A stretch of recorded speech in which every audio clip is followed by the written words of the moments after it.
Hello, Mr. President. Hey, man. You have many people across North Carolina and the country. Go ahead, sir. Well, listen, everybody, thanks, first of all, for taking the time to join me on the call. And I just want to begin by saying how much I regret that we're not all gathering together in one place to deliver my acceptance speech tonight. Obviously, I'm looking forward to laying out what are the stakes in this election and what my vision for the future is. And, you know, because of the nature of our campaign, we've always been about getting everybody involved, making sure everybody is participating, and making sure everybody's got access.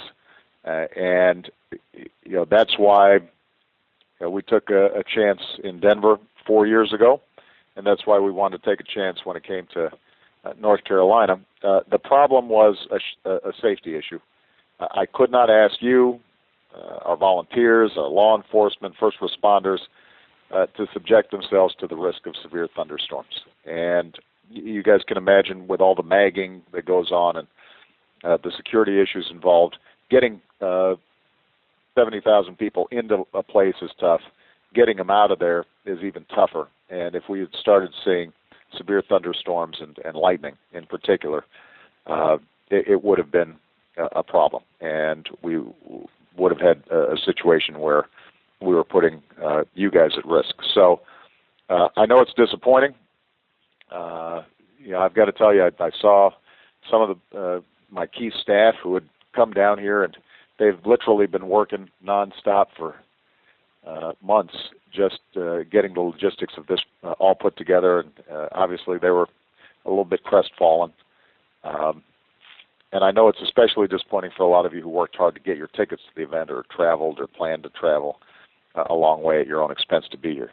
So all I can tell you is how much I appreciate everything that you've done. Some of you earned your tickets through the 931 program. You know, 9 hours of volunteer work over 3 days for a community credential ticket. You've registered to vote. You've talked to your neighbors. You're doing unbelievable work that's making a difference in this close race.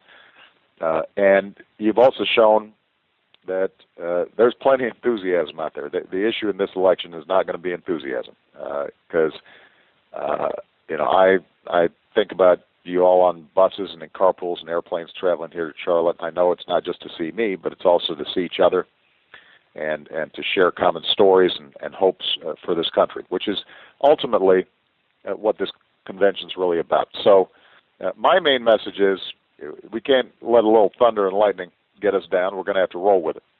And while we may not be able to be together in person, I hope you're still going to gather together at community watch parties that are happening not just here in Charlotte, but all across North Carolina, all across the rest of the country. I hope you tune in tonight, watch the speech together.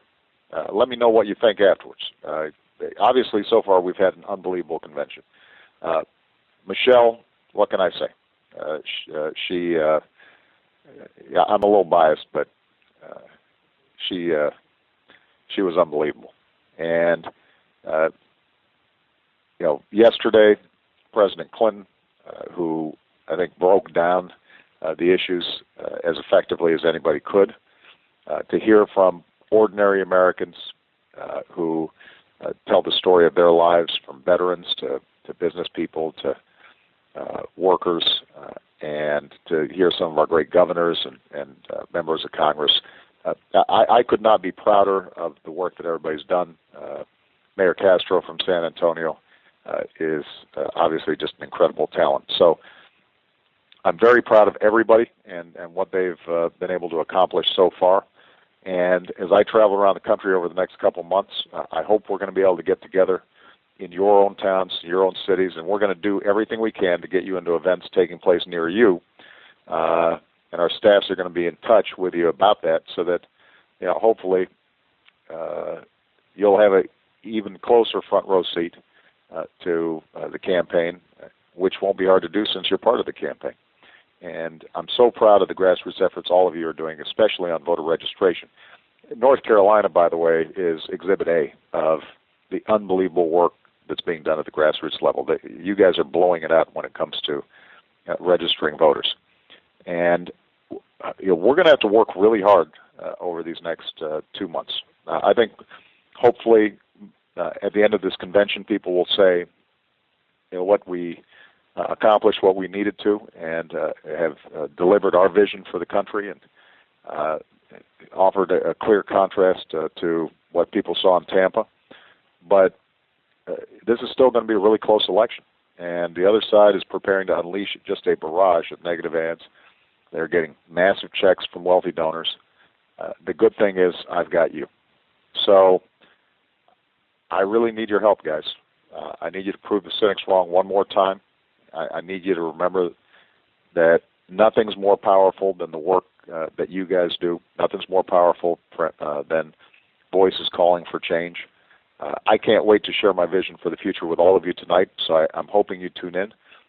But most importantly, I just want you to know that this campaign's always been about you and what you guys can accomplish when you're working together. And I hope that you have just a wonderful time with each other. It won't be as big a crowd, and it'll be less fanfare and so forth than it would have been in a football stadium.